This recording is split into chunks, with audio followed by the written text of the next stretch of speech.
사람들은 묻는다. 예쁜 얼굴은 어디까지 용서받을 수 있을까? 연예계는 늘 대답해왔다.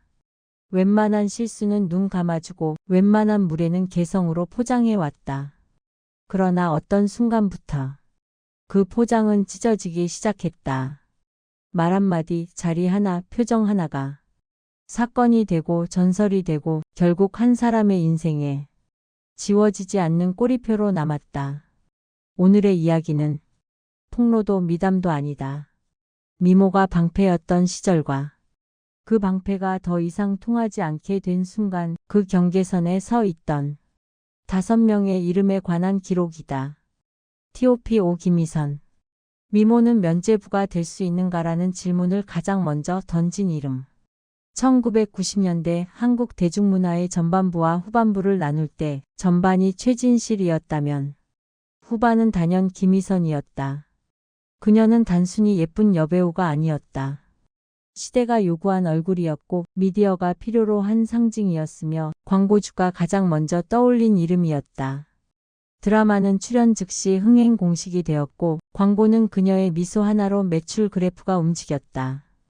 김희선은 그렇게 오랜 시간 톱스타라는 자리에 너무도 자연스럽게 앉아 있었다. 문제는 그 자리에 앉는 태도였다.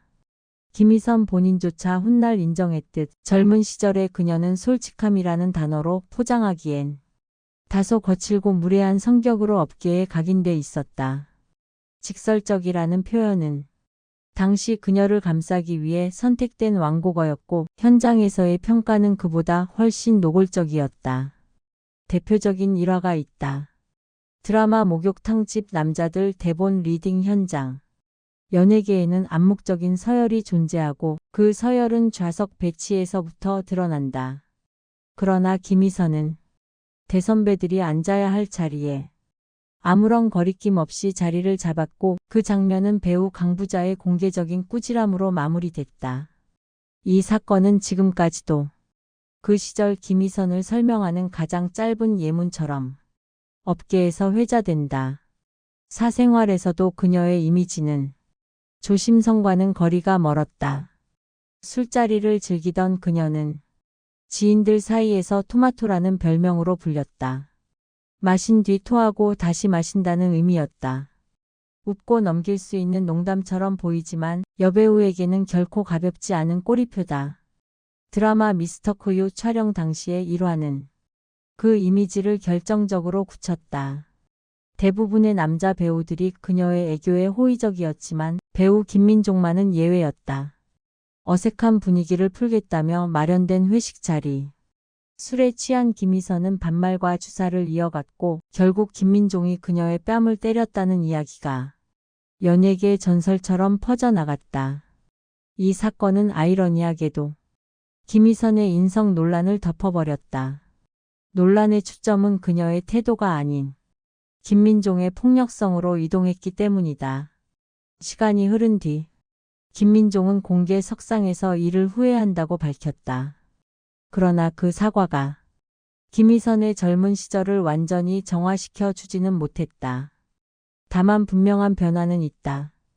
과거의 김희선이 거리낌 없는 솔직함으로 오해를 샀다면 현재의 김희선은 소탈하고 인간적인 이미지로 재평가받고 있다.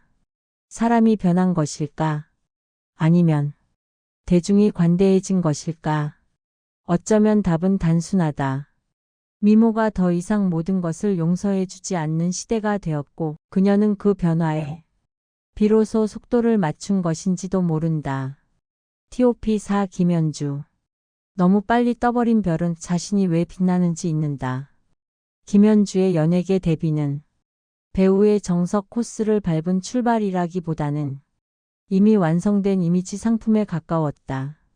1996년 가수 김현철의 5집 타이틀곡 일생을 뮤직비디오 그리고 이듬해 이승환의 애원 뮤직비디오 청순했고 풋풋했으며 카메라는 그녀를 사랑했다. 대중은 아직 김현주가 어떤 사람인지도 모른 채 이미 그녀를 좋아할 준비를 마친 상태였다. 문제는 그 속도가 너무 빨랐다는 점이다. 연기자로서의 전환점은 노희경 작가의 미니시리즈 내가 사는 이유. 술집 점대부 춘심이라는 결코 가볍지 않은 역할이었다. 이 캐스팅에는 지금까지도 회자되는 말이 붙는다. 노희경 작가는 김현주를 처음 보고 참 건방진 신인이 다 있네라고 말했다고 한다. 보통이라면 흉이 될 평가다. 그러나 역설적으로 그 건방짐이 춘심이라는 인물과 맞아떨어지며 김현주는 배우의 길로 안착한다. 그리고 곧 광고가 터진다. 국물이 끝내줘요. 이 한 문장은 김현주를 전국구 스타로 만들어버렸다. 여기까지는 성공 스토리다. 그러나 성공이 너무 빠르면 사람은 종종 자신이 선택받은 이유를 오해한다. 어느 드라마 캐스팅 미팅 자리. 김현주는 대본을 훑어보고 이렇게 말했다고 전해진다. 이 대본 저 위주로 다시 쓰면 안 되나요? 그거 하나 못 해줘요. 신인 배우의 입에서 나오기엔 지나치게 완성형인 요구였다. 당시 현장 관계자들 사이에서 김현주는 싸가지 없음의 기준점처럼 회자됐고 결국 매니저마저 폭발한다. 내가 나가든지 내가 그만두든지 너 같은 애는 처음 본다. 그럼에도 김현주는 당시 자신의 문제를 전혀 인식하지 못했다고 한다. 스타가 된 자신이 당연히 중심이 되어야 한다고 믿었고 현장은 그 믿음을 깨줄 만큼 아직 그녀에게 냉정하지 못했다. 시간이 흐른다. 그리고 김현주는 김희선과 비슷한 궤적을 걷는다. 논란 침잠 재평가. 이후 그녀는 유방암 극복 캠페인을 위한 세미누드 촬영에 참여했고 해외 봉사활동에도 꾸준히 모습을 드러냈다. 카메라 앞에서가 아니라 카메라 밖에서의 태도가 서서히 이야기되기 시작한 것이다. 사람은 변할 수 있는가? 김현주의 경우 대답은 그렇다에 가깝다. 다만 한 가지는 분명하다. 그녀가 겪었던 인성 논란은 과장도 조작도 아닌 너무 어린 스타에게 너무 많은 권력이 주어졌을 때 벌어질 수 있는 가장 전형적인 사고였다. 김현주는 그 사고를 겪고서야 배우가 되었다. 그리고 그 대가로 가장 시끄러운 시절을 스스로의 경력에서 지워야 했다. TOP3 고현정. 천사와 폭군이 같은 얼굴을 하고 있을 때 현장은 늘 혼란에 빠진다. 고현정이라는 이름 앞에는 항상 수식어가 붙는다. 미스코리아 출신, 시청률 제조기, 그리고 동시에 연예계에서 가장 다루기 어려운 배우 중 하나. 그녀의 커리어는 성공과 논란이 교대로 등장하는 연속극에 가깝다. 드라마 엄마의 바다 그리고 한국 드라마사의 이정표로 남은 모래시계. 고현정은 이 두 작품으로 단숨에 국민적 스타가 됐다. 그리고 1995년 신세계그룹 부회장 정용진과의 결혼으로 그녀는 연예계를 떠난다. 선택이었고 은퇴였다. 그러나 2003년 이혼 이후 고현정은 다시 돌아왔다. 그것도 복귀가 아닌 재등장이라는 표현이 더 어울릴 만큼 강력한 존재감으로. 문제는 그 이후부터였다. 2013년 드라마 여왕의 교실 제작 발표회. 동료 배우 최윤영이 아이들에게 배울 점이 많다고 말하자 고현정은 웃음기 없이 받아친다. 아이들한테 배울 건 없습니다. 어른이 얼마나 정신없이 살면 애들한테 배운다는 말을 하나요? 현장은 얼어붙었고 발언은 기사로 퍼졌다. 솔직함이라는 단어는 이 장면 앞에서 힘을 잃었다. 그리고 이는 시작에 불과했다. 드라마 리턴 촬영 현장. 담당 PD와의 의견 충돌, 고성, 그리고 폭행 의혹까지. 제작진 교체라는 초유의 사태는 결코 사소한 오해로 설명되지 않았다. 이후 업계의 기억들이 줄줄이 수면 위로 올라온다. 2010년 대물 촬영 당시 재촬영을 요구한 PD를 피해 밴으로 이동한 고현정. 이를 말리던 CP가 벤에 매달린 채 수미터를 끌려갔다는 증언. 2012년 토크쇼 고쇼 녹화 중에는 작가와 PD에게 막말을 퍼붓고 휴대용 잿더리를 던졌다는 폭로. 2009년 선덕 여왕 현장에서는 세트 청소와 방역 문제로 촬영보다 고현정 관리가 우선이었다는 증언까지. 그리고 결정타는 2018년 동국대학교 겸임교수 시절 강의실 내 흡연 사진이 공개되며 연기 교육이 아닌 상습 흡연이라는 폭로가 이어졌다. 학부모의 항의에도 종강까지 이어졌다는 주장 앞에서 자유로운 예술가라는 변명은 설 자리를 잃었다. 그럼에도 고현정은 단순한 문제적 인물로만 정리되지 않는다. 2005년 봄날 촬영 당시 전 스태프에게 방한 점퍼와 도시락 제공. 2007년 히트 때도 밤참과 방한복을 챙겼다. 2021년 너를 닮은 사람 현장에서는 가격 상관없이 고르라며 스태프들의 계산을 모두 맡았다. 그래서 제작진들은 말한다. 고현정은 겪어보기 전까지 절대 단정할 수 없는 배우다. 폭군인가 아니면 의리의 상징인가. 어쩌면 고현정은 그 둘이 공존하는 인물일지도 모른다. 그리고 바로 그 지점이 그녀를 가장 위험하고도 가장 매혹적인 배우로 만드는 이유다. T.O.P 이문채원. 조용한 얼굴은 종종 가장 큰 소문을 부른다. 문채원의 얼굴에는 항상 단정함이라는 단어가 먼저 붙었다. 말수가 적고 표정은 절제돼 있으며 감정은 화면 속에서만 분출되는 배우. 2007년 시트콤으로 데뷔한 이후 그녀는 빠르게 말 없는 전공법 이미지를 구축했다.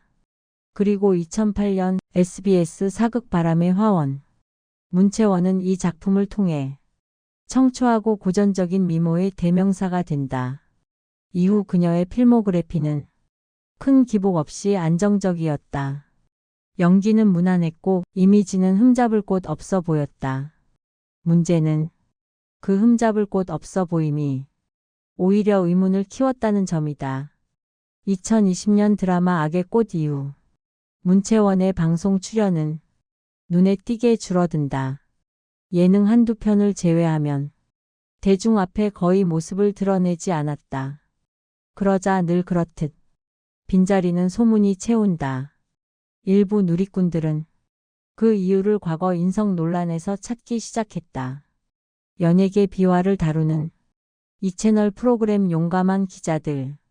이곳에서 후배 여배우에게 현장에서 사람을 제압하는 방법, 일명 갑질 스킬을 전수했다는 선배 여배우의 이야기가 등장한다. 실명이 언급되지는 않았지만 단서는 충분히 구체적이었다. 집순이. 같은 동네 거주. 후배는 걸그룹 출신 여배우. 추측은 자연스럽게 문채원과 화영으로 향했다. 의혹에 불을 붙인 것은 화영의 과거 발언이었다. TVN 예능 택시에서 문채원과 이웃으로 지내며 연애 상담을 나눈다고 말한 장면. 우연이라 보기엔 너무 정확했다. 여기에 과거 장면들이 재소환된다. KBS 예능 해피투게더 출연 당시 게임에서 진 문채원은 물총 세례를 받자 순식간에 표정을 굳혔고 진행자 유재석의 손을 거칠게 쳐내는 모습으로 시청자들의 눈길을 끌었다. 장난을 장난으로 못 넘긴다는 평가가 따라붙었다. 또 하나의 장면. KBS 드라마 공주의 남자 촬영 현장.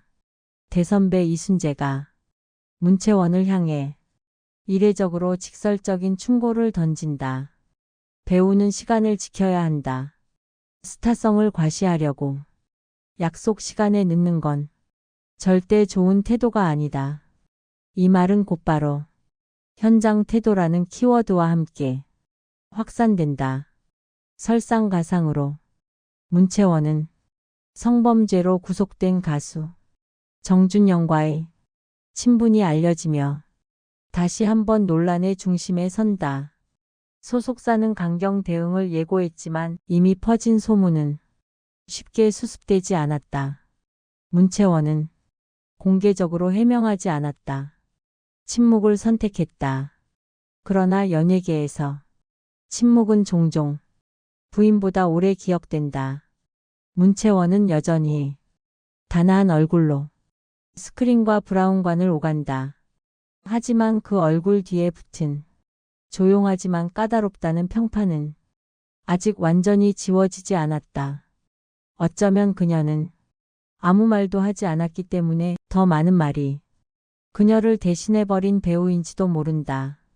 T.O.P. 일한지에 말 한마디가 인생을 결정짓는 순간 그 장면은 늘 가장 조용히 시작된다. T.O.P. 일은 폭언도 현장 난동도 공개적인 파열음도 아니었다. 오히려 그 반대다. 너무도 차분했고 너무도 일상적이었으며 그래서 더 오래 남았다. 한지혜는 2001년 슈퍼모델 선발대회를 통해 연예계에 발을 들였다. 한예슬, 소희영과 같은 무대에 섰던 이름이었다. 그리고 2004년 KBS 드라마 낭낭 18세 이 작품으로 한지혜는 단숨에 주연급 배우로 올라선다. 밝고 활달하고 대중 친화적인 이미지. 겉으로 보기에 문제될 것은 아무것도 없어 보였다.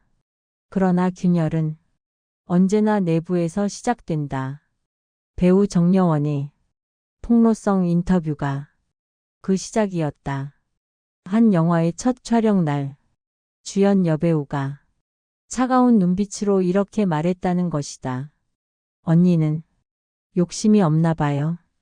짧고 낮은 톤이었지만 그 한 문장은 정여원에게 오래 남았다. 그 말을 듣고 나중에 내가 주연이 되면 주변 사람들에게 잘해야겠다고 다짐했다. 이 인터뷰 이후 인터넷은 움직였다. 누구였을까? 영화 B형 남자친구, 주연 여배우. 시기와 인물은 빠르게 좁혀졌다. 그리고 몇 개월 뒤 한지혜는 스스로 인정한다. 그 사건의 주인공이 자신이라고. 다만 해명은 이렇게 덧붙여졌다. 원래 제가 직설적인 성격이다. 려원 언니와는 이미 잘 풀었다. 논란은 급히 봉합됐다. 그러나 흔적은 사라지지 않았다. 이후 출연한 한 프로그램. 촬영 도중 주머니에 손을 넣은 채 임하는 모습이 포착되며 다시 한번 태도 논란이 불거진다. 사소하다면 사소하다. 하지만 문제는 이미 전제가 깔려 있었다는 점이다. 저 배우 원래 그렇다더라. 여기에 결정타처럼 따라붙은 이야기가 있다. 학창 시절 전설로 불렸다는 소문. 면도칼을 입에 물고 오토바이를 타고 다녔다는 일진설. 증거는 없었다. 사진도 기록도 없었다. 그래서 이 의혹은 크게 번지지 않았다. 그러나 연예계에서 사실보다 무서운 것은 그럴 법하다는 인상이다. 그리고 한지혜는 그 인상에서 완전히 자유롭지 못했다. 시간은 흘렀다. 그녀는 재테크에 성공했고 부유한 집안의 시댁 그리고 검사 남편을 둔 안정적인 삶을 선택했다. 이제 그녀에게 과거의 소문은 더 이상 치명적이지 않다. 그럼에도 T.O.P. 1인 이유는 분명하다. 한지혜의 논란은 폭발하지 않았기 때문에 오히려 더 길게 남았다. 소리 없이 조용히 그러나 꾸준히.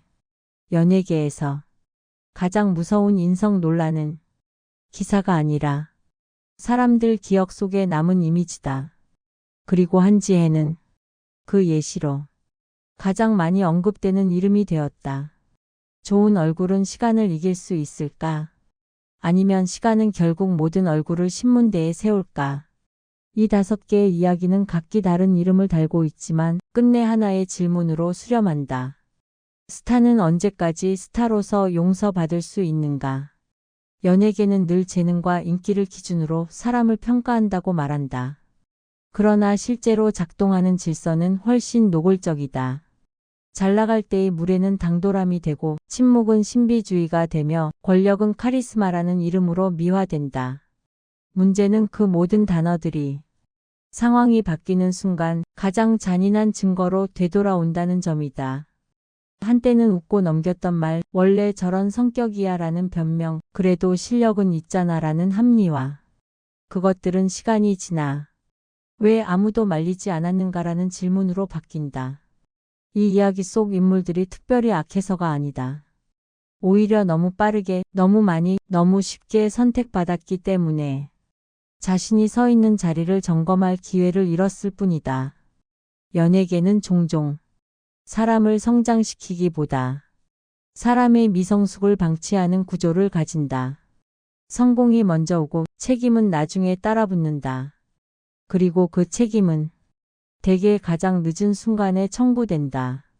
대중은 잔인하다고 말하지만 사실 대중은 오래 참는다.